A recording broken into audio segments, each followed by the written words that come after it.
안녕하십니까. 조선일보경제부의 박사기자 강현철입니다. 1월 26일 코인 파헤치기 본격적으로 시작해 보도록 하겠습니다. 오늘은 IT 전문 미디어 테크엠의 이소호 부사장 나오셨습니다. 안녕하세요. 안녕하세요. 서울에 지금 눈이 상당히 많이 내려요. 눈은 좀 좋은 소식 뭐 이런 걸 의미하잖아요. 오늘도 좀 좋은 소식 준비해 오셨는지 궁금합니다. 예. 네, 요즘 눈과 더불어 그래도 코인 시장에 좀 소복소복 쌓이는 새로운 뉴스들이 좀 많아서 오늘 일단 국내 시장 뉴스를 위주로 좀 준비를 해봤고요. 예.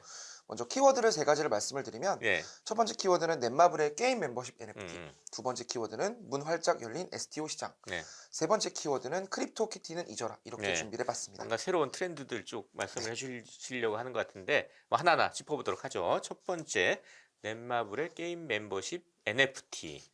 게임 멤버십도 NFT로 좀 만들려나 보죠? 네. 네, 요즘 뭐 국내 대기업 NFT 사실은 이제 어느 정도 대중화라고 하기는 좀 어렵겠지만 그래도 백화점이나 마트, 뭐 편의점 이런 NFT들이 속속 나와가지고 알고는 있으실 것 같아요, 대부분. 근데 게임 멤버십 NFT는 사실은 국내에서 시도된 적이 없었던 건데 이번에 넷마블이 처음으로 이 서비스를 내놨다고 해서 이걸 한번 저희가 준비를 해봤는데 일단 넷마블 하면 사실 3N이라고 부르잖아요. 3N. 네. 넥슨, NC소프트 N을 따서 넷마블까지 앞에 N자니까. 네, 맞습니다. 그래서 국내를 대표하는 이제 3대 게임사 이렇게 부르는데 이 세 게임사의 특징이 뭐냐면 한두 종의 트장만 있는 게 아니라 다수의 게임 행장을 갖고 있습니다. 즉 특정 게임 하나하나의 팬덤이 각각 따로 놀기 때문에 사실은 기존에 뭐 한두 개 정도의 히트작을 갖고 있는 중소형 게임사하고는 좀 비즈니스가 좀 많이 다른데 완전 빅게임사들이죠. 네, 맞습니다. 예.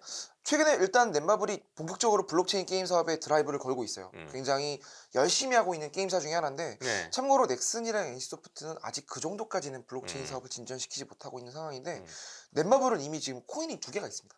자체 코인이 두 개나 있고 하나는 이제 마블렉스라는 코인이고 하나는 펜시라는 코인인데 둘 다 각각 따로 메인넷을 택했어요. 하나는 바이낸스랑 했고 하나는 카카오랑 하고 있는데 그러니까 그만큼 사업을 다각화해서 모든 쪽에 다 다리를 한 번씩 다 걸쳐두고 있다라고 보시면 되는데 이번에 내놓은 건 멤버십 NFT고 이거는 일단 마블렉스 기반입니다.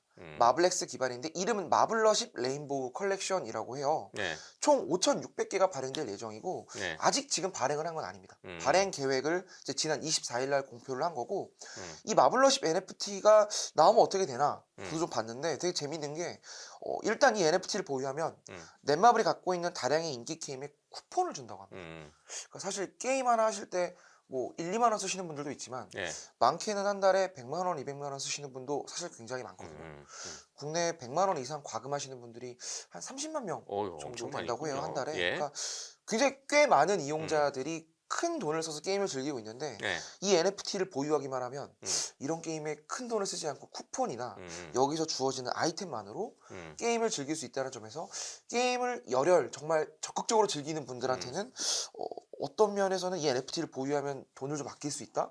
뭐 이런 상상도 일단은 가능할 것 같고요. 그러니까 NFT 그러면 대체 불가능 토큰이니까 그걸 이제 회원권 형태로 이제 만들어가지고 맞습니다. 요걸 딱 가진 사람 누군지 특정을 할 수 있으니까 이 사람한테 쿠폰도 주고 뭘 주고 뭐 맞습니다. 이렇게 한다는 얘기네요. 그러니까 또 하나 재밌는 거는 이 NFT를 갖고 있는 사람들만 따로 커뮤니티를 만들어준다고 해요.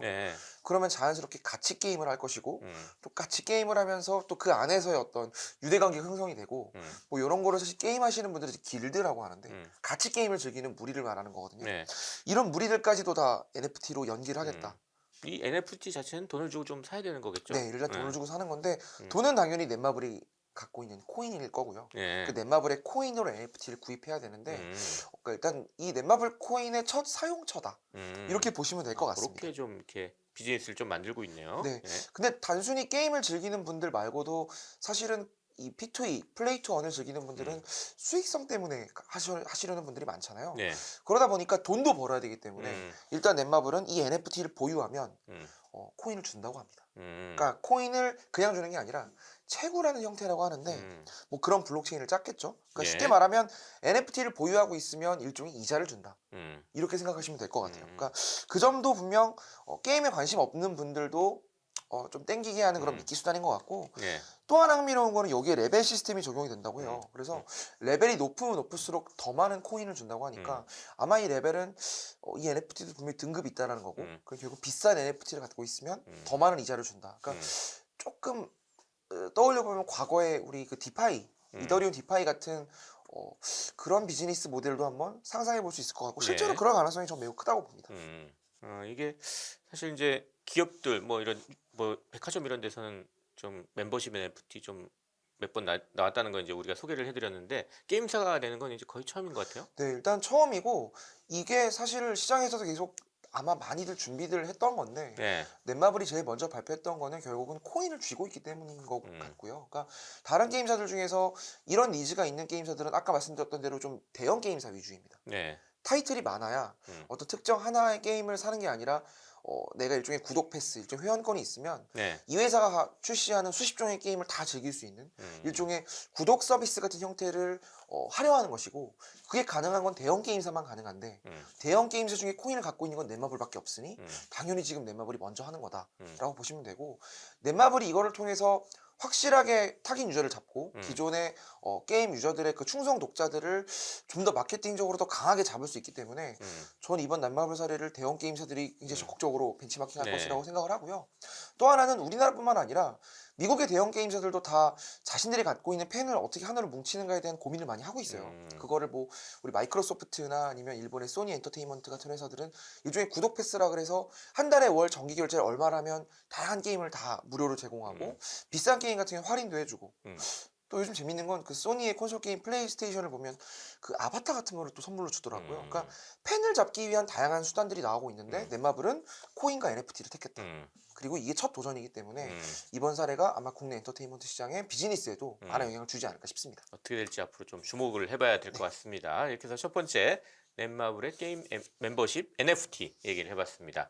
두 번째는 STO 얘기. STO 뭐 요새 조금 시장에서 핫한 것 같은데 핫하죠. 증권형 토큰이죠. 네, 예. 그러니까 유동화되지 못했던 자산을 유동화할 수 있다라고 이해하시면 되고요. 정확한 이름은 증권형 토큰인데 예. 일단은 지난 19일 날 금융위원회에서 규제혁신 회의를 열었고요. 여기서 네. 이제 앞으로 STO를 어떻게 발행을 하고 어떻게 유통할지에 대한 규율 체계를 의결을 했고 뭐 구체적인 내용이 나온 건 아닙니다. 왜냐하면 구체적인 가이드라인은 2월 초에 나오는데 분명한 건 자본시장 제도권에서 STO 발행을 전면 허용하겠다라는 일단 선언적 의미가 크고요. 그 전에는 사실은 규제 샌드박스라는 게 있었습니다. 네. 이게 이름은 좀 어려운데 딱 선을 그어두고 네. 여기 안에서는 아직 법은 없지만 네. 정해준 규칙은 없지만 일단 한번 해봐. 뒤로 책임은 묻지 않을게. 이런 일종의 테스트 같은 게 있습니다. 그런 규제 샌드박스를 통해서만 STO가 이루어졌는데 이제는 규제 샌드박스가 아니라 전면적인 일종의 룰이 나오고 적극적으로 한번 해봐라. 이제 제도화를 하겠다. 맞습니다. 뭐 제도권으로 들어오게 하겠다라고 예. 이해하시면 되고요. 일단 가이드라인은 2월 초에 발표합니다. 그 시기도 일단 픽스가 됐고 유통체계를 어느 정도 구체화했다는 점에서 일단 시장의 기대감이 큰 상황이고요. 네. 금융위가 제시한 요건을 갖추면 이제는 증권사를 통하지 않고도 증권 토큰 발행이 가능해집니다. 즉 IPO나 지금 뭐 코넥스나 뭐 코스피나 이런 우리가 생각하는 기존의 자본을 조달하는 그런 수단이 아닌 좀 더 간결하고 편한 방식으로 자본을 조달할 수 있고 예. 또 조각 투자처럼 그 거대한 우리 건물 하나 사는데 굉장히 돈이 많이 들잖아요. 예. 그거를 쪼개서 배당도 주고 그러니까 정말 투자할 수 있는 방식 자체를 더 간소화하고 다양화할 수 있다는 측면에서 블록체인 기술을 한번 써보겠다 이렇게 생각하시면 되고 이 조각 투자 쪽에서 이거 상당히 관심이 많은 것 같아요. 이 네. 조각 투자하면 무슨 요새 들어보니까 뭐 미술품 이렇게 쪼개서 이제 맞습니다. 산다. 그 권리를 사는 거죠. 네. 그 미술품 자체를 사는 게 아니라 맞습니다. 또 저작권도 뭐 뮤직하우 해가지고 뮤직하우 많죠. 이슈도 작년에 되게 있었고 네, 또 미술품 경매 시장도 네. 있고요. 또 부동산 시장도 요즘 얘기가 나오고 있고 또 재밌는 거는 뭐 와인 관련된 조각 투자도 있더라고요. 와인을 네. 우리가 직접 살 수 없으니까 고가의 몇 천만 원짜리 와인을 우리가 사서 또는 이 와인을 중개하고 판매하는 업체에 일종의 주식을 사는 그걸 이제 권리를 코인으로 사는 거죠. 맞습니다. 예, 그걸 그 디지털 형식으로 맞습니다. 코인처럼 사가지고 이제 서로 나눠 갔는데 이걸 명확하게 이 증권 토큰이다 해가지고 제도권 안에서 딱 살 수 있게 만들어주는 이런 제도를 만들어주는 거잖아요. 맞습니다. 예. 그러니까 기존의 유동화가 어려운 자산에 토큰화가 가능해졌다는 거고 블록체인 기술을 통해서 이루어지는 거기 때문에 속일 수도 없고 투명하고 누구가 주주인지도 다 투명하게 볼 수 있기 때문에 사실은 굉장히 획기적인 투자 방식이다라고 네. 보시는 분들이 많은데 지금 문제는 따로 있습니다. 이게 STO가 시작이 되는 것도 알았고 이제 이 기술이 좋고 어느 쪽으로 자본 유동화가 될지도 대략 추측은 가능한데 네. 누가 할 것이냐 누가 할 것이냐. 이게 네. 지금 일단 시장에 굉장히 큰 관전 포인트고요. 예, 들어보니까 증권사들은 되게 관심이 많던데 증권사들이 뭐 이거 다 준비하고 있다고 네. 하면서요. 예. 일단은 지금 증권거래를 유통하는 거를 매개하는 것이 예탁결제원이 있고요. 네. 국내에는 이제 증권사나 은행 등이 일종의 그런 역할들을 하고 있죠. 그러니까 기존 계좌 관리 같은 네. 것들을 그런 기관들과 증권사 은행들이 하고 있는데 STO도 결국은 그들에게 맡겨지지 않을까라는 그렇게 생각하시는 분들이 많고 우리가 좀 해보고 싶은데 뭐 이런 얘기들이 좀 나올 수밖에 없군요. 맞습니다. 그러니까 기존 코인 거래소 또는 블록체인 개발사들이 수혜를 보기 어려울 것이다. 이게 뭐 미술품이나 부동산이나 정말 다양한 방향에서 자본 유동화는 가능한데 이 과실을 코인 거래소나 블록체인 업계의 사람들이 아니라 기존 증권사, 기존 은행들이 다 가져가는 거 아니냐 이런. 그렇죠. 금융지주가 가져가지 않을까. 예. 실제로 그런 분위기가 좀 엿보이는 측면은 있습니다. 실제로 일단 당국이 예탁결제원을 통해서 이거를 중개하겠다라는 어느 정도의 의지를 일단 갖고 있는 것으로 보여지고요.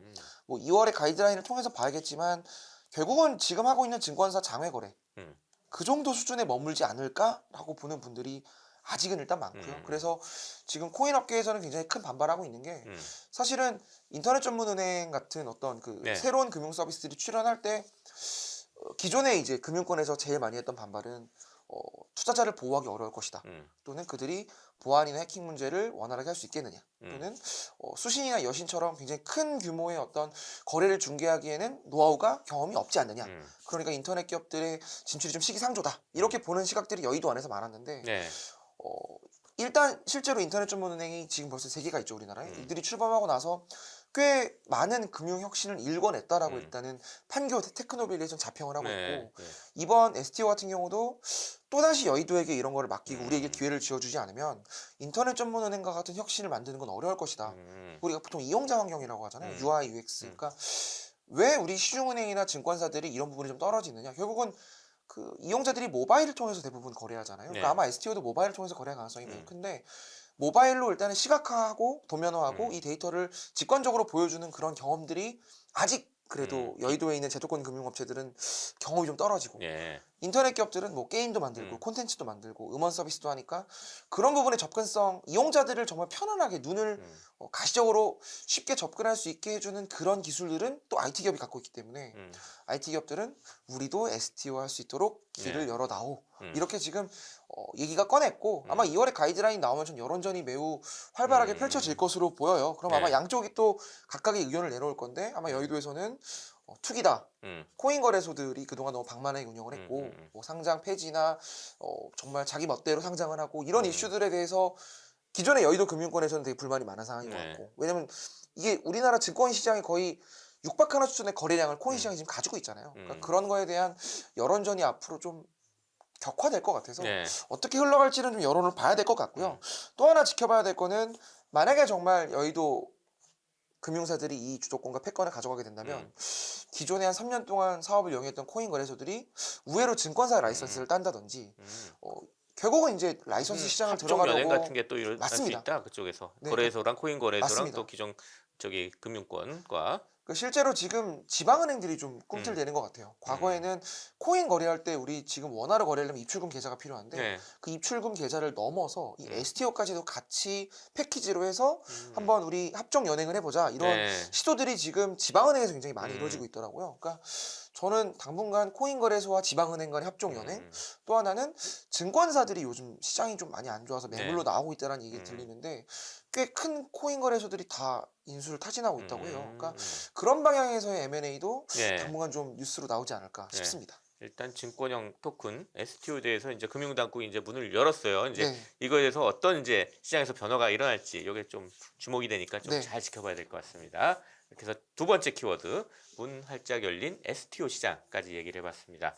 세 번째는 P2E 돈 버는 게임 얘기예요. 네, 맞습니다. 요거 좀 여기서도 좀 변화가 좀 있나요? 네, 이걸 크립토 키티는 잊어라라는 좀 제 자극적인 제목을 달아봤는데요. 그러니까 크립토 키티는 아마 그래도 코인 쪽 아시는 분들은 많이 아실 텐데 코인으로 돈을 버는 사실 첫 번째 이더리움 기반 게임이었고 1세대 P2E 게임이다 이렇게 보면 되는 거죠. 크립토 키티 이후에 이제 엑시 인피니티라는 게임이 이제 한 2, 3년 전부터 굉장히 큰 인기를 끌다가 코로나 이후로 사실은 시가총액이 뭐 5조, 10조 원까지 불어나서 베트남 기업인데 베트남에서 가장 큰 기업이 됐다고 해요. 그러니까 그만큼 1세대 P2E 게임들이 인기를 구가하던 시절이 있었는데 지금은 참고로 아무도 하지 않습니다. 지금은 급격하게 이용자가 줄었고 그 이용자의 정량적 지표를 의미하는 뭐 DAU, MAU 같은 표본 지표가 있는데 거의 의미 있는 지표가 나오지 않는다고 해요. 그러니까 그 이유는 결국은 사실은 이제 재미가 없어서다. 게임은 재미가 있어야 되죠 일단. 돈을 벌 수만 있는 건데 또 최근 1년 사이에 또 자본시장이 급격하게 흔들리면서 지금 코인 가격이 많이 떨어졌잖아요. 네. 그러다 보니까 돈을 벌 수 없는 재미없는 게임은 할 이유가 없다. 그래서 요즘 나오는 P2E 게임의 핵심은 재미도 있어야 한다. 그래서 오늘 주제를 이걸로 준비해봤습니다. 네. 일단 먼저 말씀을 드리면 최근에 재미에 집중한 블록체인 게임들이 지금 많이 나오고 있습니다. 일단 구체적인 출시 시기는 대부분 올 3월에 그 미국 실리콘밸리에서 열리는 그 네. GDC라는 게 있습니다. 예, GDC 요. 글로벌 게임 개발자 컨퍼런스라는 건데 여기서 이제 굉장히 많은 P2E 게임들이 출품이 돼서 지금 이제 개발이 거의 막바지가 돼서 대부분 나오는 걸 준비하고 네. 있는데 이들 모두 엄청난 고퀄리티 게임으로 일단은 게임이 나온다고 해요. 그리고 이제 올해 등장할 최고의 블록체인 게임을 꼽는 이제 통계 자료가 하나 나왔는데 네. 댐레이더라는 곳인데 여기가 이제 블록체인 애플리케이션 데이터를 제공하는 곳인데 올해 최고의 블록체인 게임, 가장 기대를 모으는 게임 중에 미스트, 헬릭스, 도미 온라인이라는 게임을 선정했다고 해요. 네.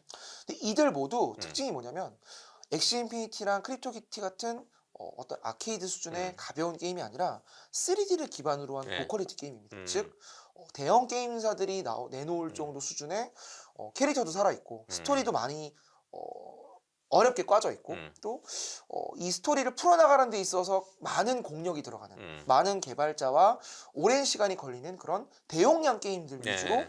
P2E 게임이 지금 준비되고 있다. 그리고 이게 올해 가장 기대되는 블록체인 게임이다 라고 발표를 한 건데 지금 일단 블랑코스 블록 파티라는 게임이 있어요. 네. 이 게임도 이번에 그 댐레이더가 선정한 게임에 들어가진 않았는데 이 게임도 지금 굉장히 미국에서 큰 인기를 끌고 있다고 해요. 근데 이 게임을 개발한 미티컬 게임즈라는 곳이 네. 재밌는 게 EA라는 게임사 혹시 아세요? 이게 잘 못 들어봤는데 미국에서 제일 큰 유명한 게임사 중에 하나인데 게임사겠죠? 그 피파라는 그 축구 게임을 개발한 예, 곳입니다. 그건 알죠. 네, 예, 전 세계 많은 네. 스포츠 게임 다 EA가 만들고 있어요. 네, 그러니까 예. 이 EA라는 게임사는 그 미국의 게임 산업을 대표하는 기업인데 여기에 핵심 개발진들이 나와서 차린 게 미티컬 게임즈입니다. 예. 즉 과거에 뭐 크립토키티나 아니면 엑시 인피니티 같은 경우는 코인 쪽에 있는 개발자들이 게임을 만든 건데 지금 나오는 이거는? 게임들, 요즘 인기가 있는 게임들은 네. 기존의 미국의 대형 게임사에서 나오는 분들이 게임을 만들고 네, 있다는 거죠. 정통 게임 개발자들이 이제 맞습니다. 이런 블록체인 게임, 코인 게임을 만들고 있다. 맞습니다. 이런 얘기네요. 또 갈라 게임즈라는 곳도 있는데 네. 여기도 사실은 지금 P2E 게임사 중에서는 굉장히 유명한 곳이에요. 뭐 이름이 알려져 있는 큰 히트작을 발굴하진 못했는데 네. 재밌는 게 우리나라의 액션 스퀘어, 조이스틱 같은 꽤 이름 있는 게임 개발사들이랑 손을 잡고 지금 다 포트폴리오를 진행을 하고 있거든요. 네. 근데 이 게임사도 진가라는 게임사가 있습니다. 여기가 이제 세계에서 가장 큰 소셜 게임사인데 네. 여기에 창업자가 직접 만들었어요. 그러니까 쉽게 말하면 삼성전자를 창업한 이건희 회장이 다른 거를 이제 네. 만드는 그렇게 생각하시면 될 것 같아요. 그러니까 이쪽은 사실은 그동안 게임 시장에 있는 유명한 인플루언서들이 거의 들어가지 않은 영역이었고 단순히 돈을 벌기 위한 코인 쪽에 있는 개발자들이 들어가는 영역이었는데 이제는 게임 개발하는 유명 인사들이 P2E 시장에 뛰어들었기 때문에 P2E 게임의 질과 퀄리티 자체가 매우 네. 크게 달라지고 있다는 게 현재의 상황이고요. 제가 이제 처음 말씀드렸던 올 3월에 GDC가 열린다고 네. 했잖아요.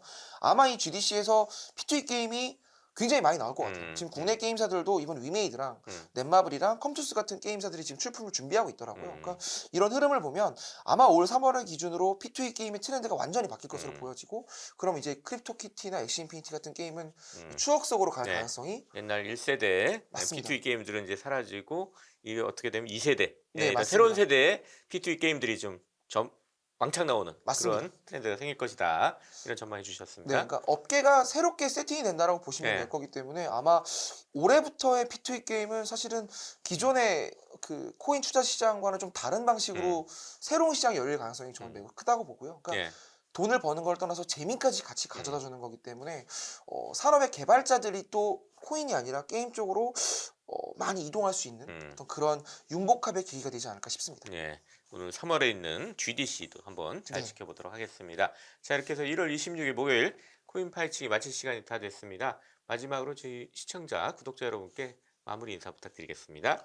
네, 요즘 코인 시장의 제도화에 앞서서 사실은 대기업 비즈니스가 굉장히 활발하게 움직이고 있는데요. 뭐 P2E를 떠나서 다른 요소마다 대기업들이 블록체인을 활용한 서비스들이 지금 계속 나오고 있기 때문에 투자도 중요하지만 어떤 큰 변화의 흐름이 올해부터 본격적으로 지금 열리고 있기 때문에 네. 대기업 비즈니스를 한번 살펴보시는 걸 좀 추천을 드립니다. 예, 감사합니다. 지금까지 코인 파헤치기 함께해 주신 IT 전문 미디어 테크엠의 이소 부사장 그리고 저는 조선일보 경제부의 박사기자 방현철이었습니다. 그럼 다음 시간에 또 더 흥미로운 코인 시장 얘기를 가지고 찾아뵙도록 하겠습니다. 다음 시간에 또 뵙도록 하겠습니다. 감사합니다. 감사합니다.